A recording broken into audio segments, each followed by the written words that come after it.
Welcome back to Just Right of Center, the podcast where common sense still has a voice, conversation still matters, and the middle ground, well, it's still worth standing on.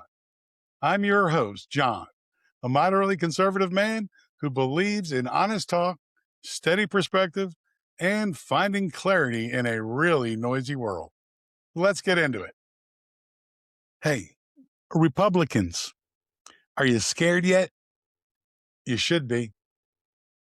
Democrats, are you worried? You need to start worrying. Americans from both sides of the political spectrum, do you feel your country just slipping away? So do I. A lot of us do.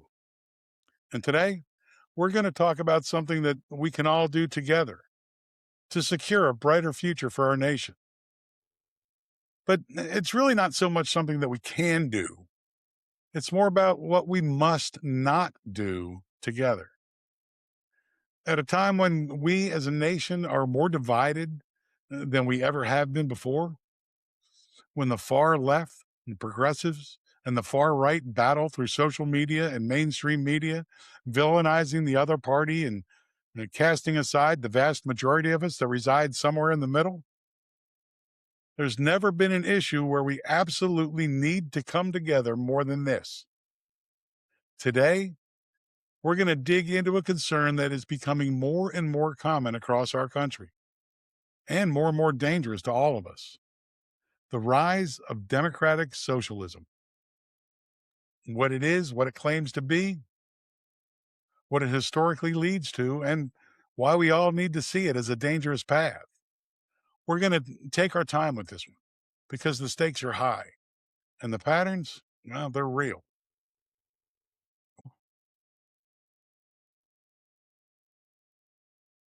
Why now? Why is it important now?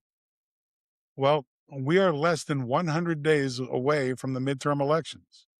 And that phrase, 100 days, should get your attention because 100 days can pass very quickly. In less than 100 days, votes are going to be cast. Seats will be won, and some seats will be lost. Committees will change hands. Agendas will either be advanced or stopped. And the direction of the country may shift in ways that affect every family, every taxpayer, every worker, every business owner, every parent, and every community. For us and for all future generations. In the 2026 midterms, all 435 seats in the U.S. House of Representatives are on the ballot, and about a third of the U.S. Senate.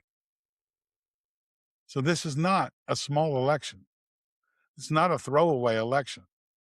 It's not one of those elections where you can just say, I'll sit this one out and pay attention next time. Because there may not be a next time, at least on some of the issues, and not without some serious consequences. Republicans, Democrats, and independents alike, we've got to join together and squash this DSA movement now, before this cancer destroys the foundation of this country, by eliminating everything this country was founded on, everything that so many people have died to protect. Our country is at stake. Your freedom is at stake. Independents and Democrats, true Democrats, not those who've already succumbed to the socialist brainwashing, our future is in your hands. Electing Democratic Socialists into office will affect every aspect of our lives: government, taxes, safety, home ownership, everything, because their policies are 180 degrees out from what America stands for, what America was built on. We're talking about policing and prisons, about ICE and immigration, about the Senate, about the presidency. We're talking about the dangers of democratic socialism, not just as a vague economic theory, but as a political movement that, in some of its most radical forms, is now openly questioning or seeking to dismantle key institutions of the American system. Many people are drawn to the democratic socialism. They're motivated by real concerns. They worry about rent, healthcare, debt, wages, corporate power, and the feeling that ordinary people are just being left behind. The concerns are real. We are all feeling the pinch, and it stings. But real concerns do not automatically justify radical solutions. A bad cure can make an illness worse. A slogan can sound compassionate and still lead to dependency. A policy can promise fairness and still reduce freedom. A movement like democratic socialism can speak the language of democracy while weakening the institutions that actually protect democracy. That is why we, as Americans, need to know what we are actually supporting. And we all need to look for a different, less dangerous solution. That's why your vote matters, maybe now more than ever. So, what are we talking about?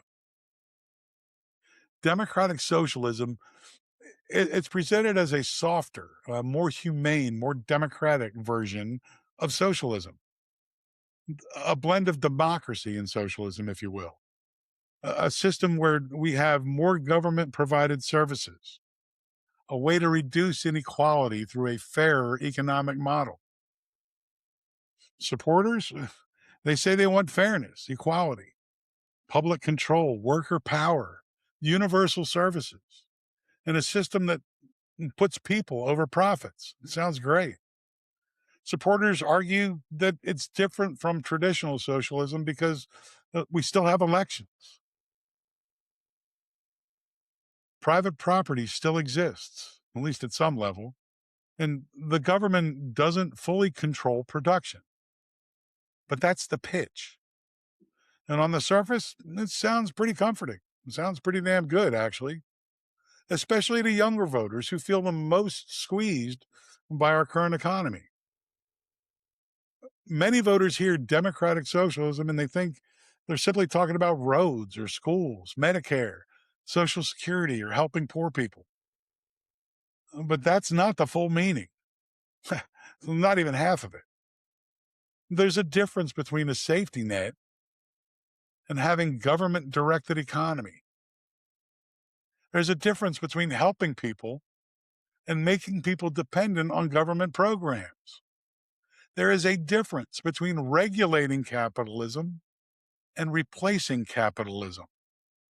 There is a difference between saying government has a role and allowing government to control more and more of economic life. And when a movement like democratic socialism wants more government control over healthcare, energy, housing, education, wages, corporations, policing, immigration, and constitutional structure, we all need to ask one question: who decides? Who decides what you earn and what you keep, how your business operates? Who decides whether borders matter or how and if immigration laws are even enforced? Who decides whether police are funded or if policing is defunded or eliminated altogether? Who decides how criminals are prosecuted, punished, or jailed? Or if prisons even exist? Because once government takes power, it rarely gives it back voluntarily. Now, the appeal of democratic socialism, it's not hard to understand. People are frustrated. A young adult looks at rent, student debt, and wonders how they're ever going to own a home.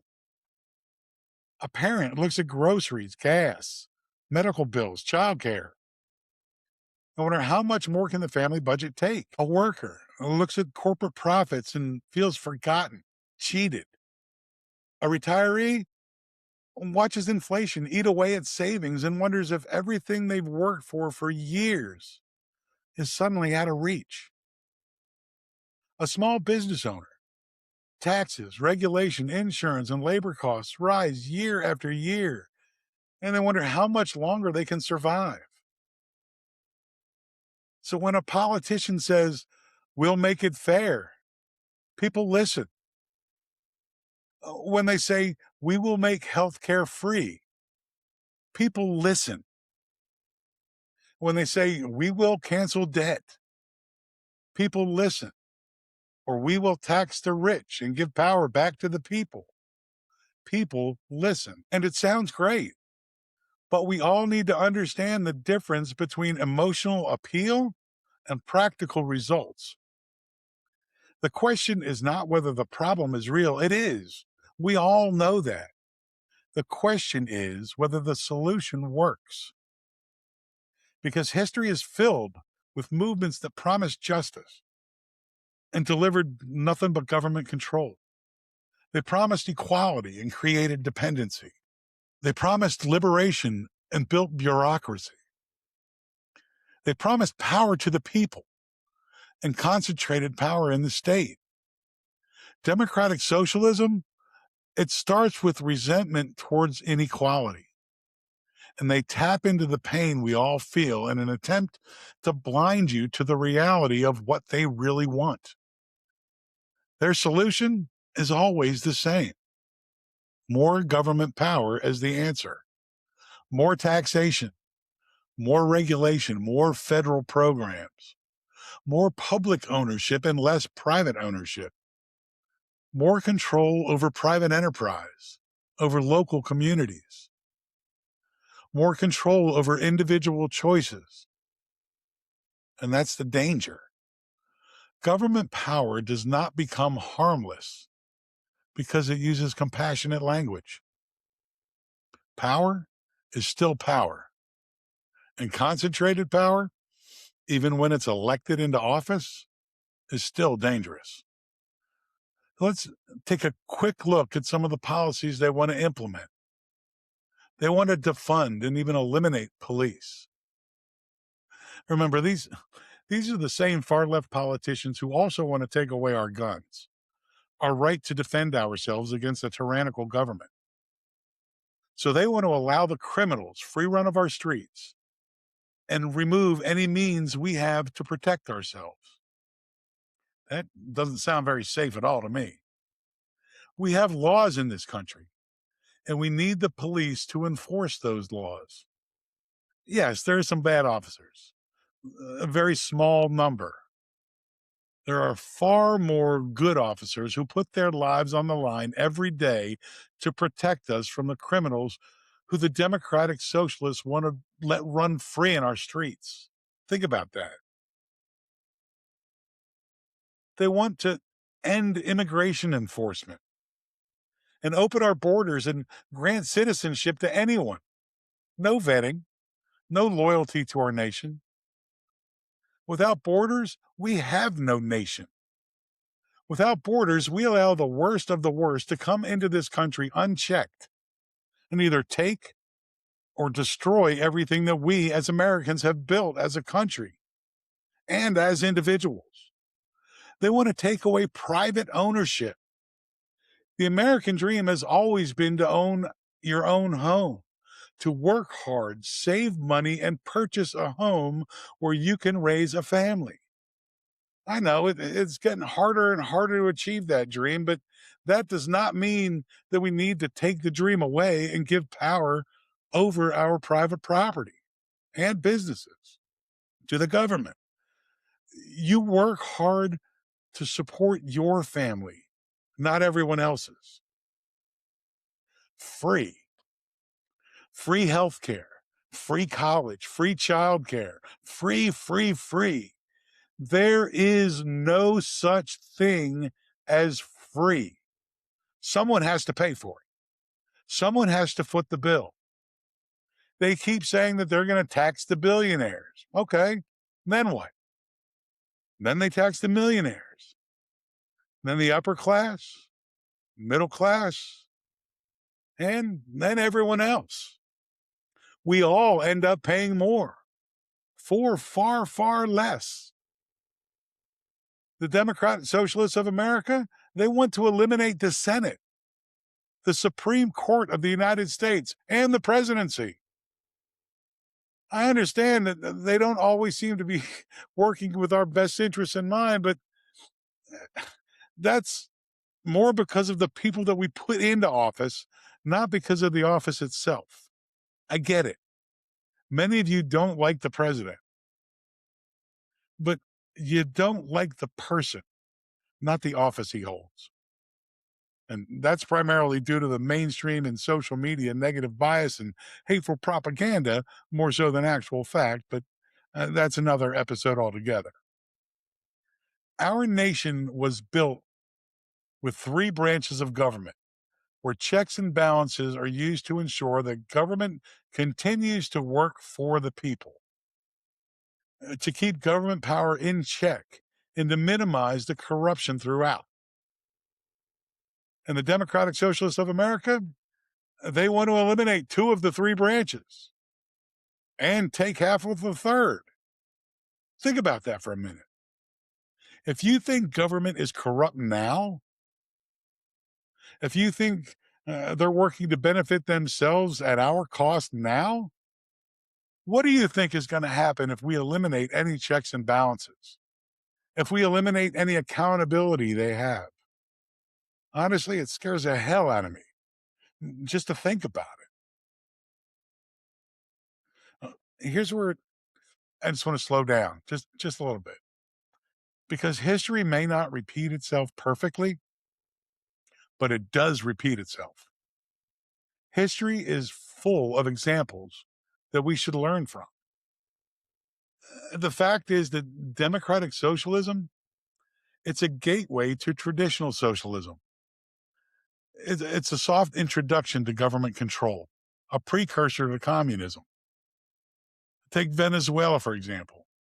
It's one of the clearest modern examples of how democratic socialism can start with good intentions and end in disaster. Venezuela was one of Latin America's wealthiest nations, had a thriving oil industry, a growing middle class, and strong private enterprise. Then Hugo Chavez was elected in 1998. He promised free health care, free education, expanded welfare, nationalized oil, utilities, and major industries. Early policies were extremely popular. What happened once the government took control? The government seized private businesses. Entrepreneurs fled. They left the country. Productivity throughout the country just collapsed. Government spending skyrocketed, and government corruption, it increased exponentially. It resulted in hyperinflation, over 1,000,000% in Venezuela. There were food shortages for all the citizens, mass migration, people leaving, trying to find a better life because the promise of a better life was completely unrealized in Venezuela, and actual quality of life declined incredibly. Elections, they became symbolic, and the people lost any power that they once had. Venezuela didn't vote for communism.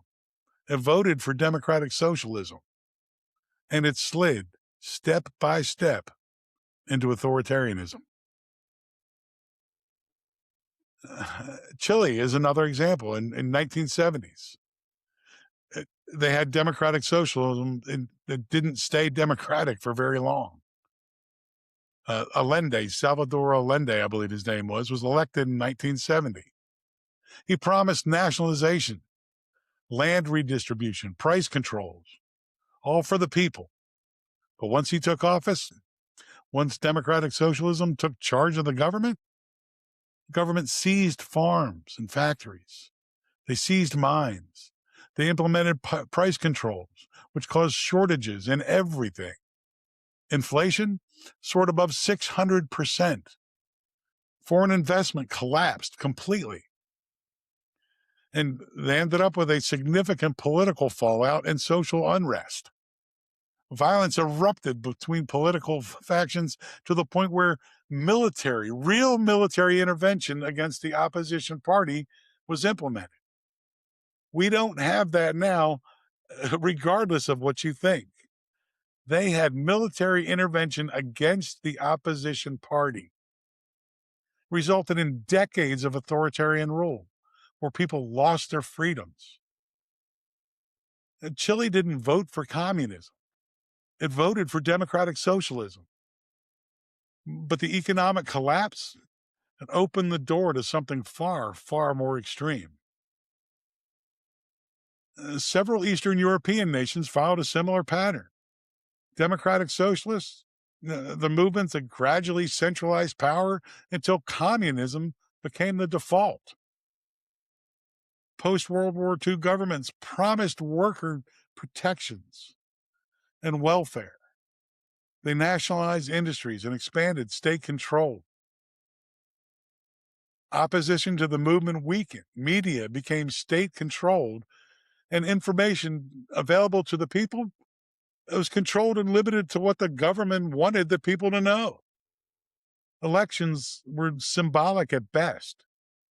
Private enterprise disappeared. And the economy was completely controlled by the government. They determined how much you could make and how much of that you could keep. They decided how your money was spent and on what and on whom. The result? East Germany, Czechoslovakia, Hungary, Poland all started under the promise of democratic socialism, and all ended under full communist rule. Once the government becomes the primary provider, it eventually becomes the primary authority, the only authority. Even stable democracies like the UK can struggle under heavy socialist policies. In the 1970s, they nationalized coal, steel, rail, and utilities. They had powerful unions that controlled the wages and production.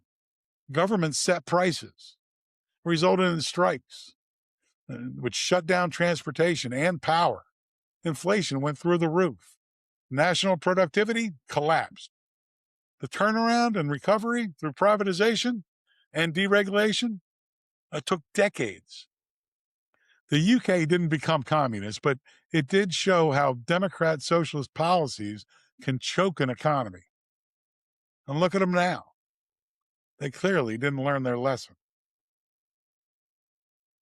Now, a lot of supporters of the democratic socialism, they point to Sweden or Denmark as examples of how we could be better.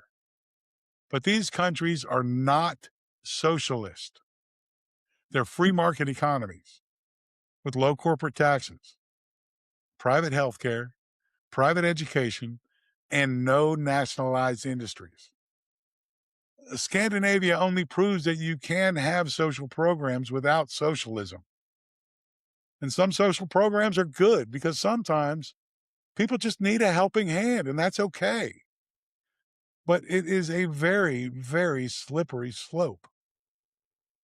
Communism, it grows through stages. Expanded government programs, higher taxation. It may start with the wealthiest people, but it eventually affects everyone.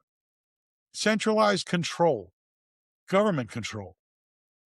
Reduced private competition with increased dependence on the state. Political suppression and government control over every aspect of your life. And no freedom to oppose. The danger isn't in the promise. It's in the power required to fulfill the promise. Democratic socialism is a dangerous ideology. It threatens the free market system that built this country.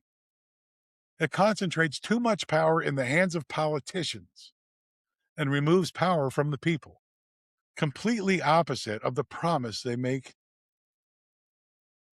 History has shown time and time again that once a nation starts down the road of democratic socialism, it rarely stops at the democratic part. It's up to you to prevent this from happening in this country.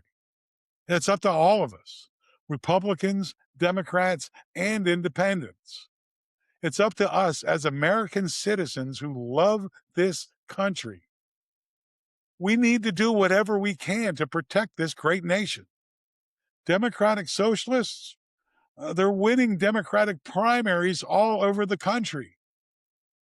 But primaries do not put them into office, just put them on the ballot. It's up to us, all of us, to make sure that that doesn't happen when we vote this November. If the choice on the ballot is between a Republican and a traditional Democrat, vote for the candidate you feel will best serve your needs, who has the policies that will best serve this country, you, your family, and the people you love. But if the choice is between a Republican and a Democratic socialist, please give considerable thought to voting Republican, even if you're an independent, especially if you're a Democrat, because the far left has taken over your party and you need to stop that far left progressive takeover. I implore you, do not vote for a candidate because you hate the other one, or worse yet, because you hate the other party or the figurehead of that party. Vote on policies, not what sounds good, but what can actually be implemented to improve our lives. Democratic socialism and everything that ideology stands for is completely opposite of everything that made this country great. Are we perfect? No, not even close. There are a lot of things that we can do better.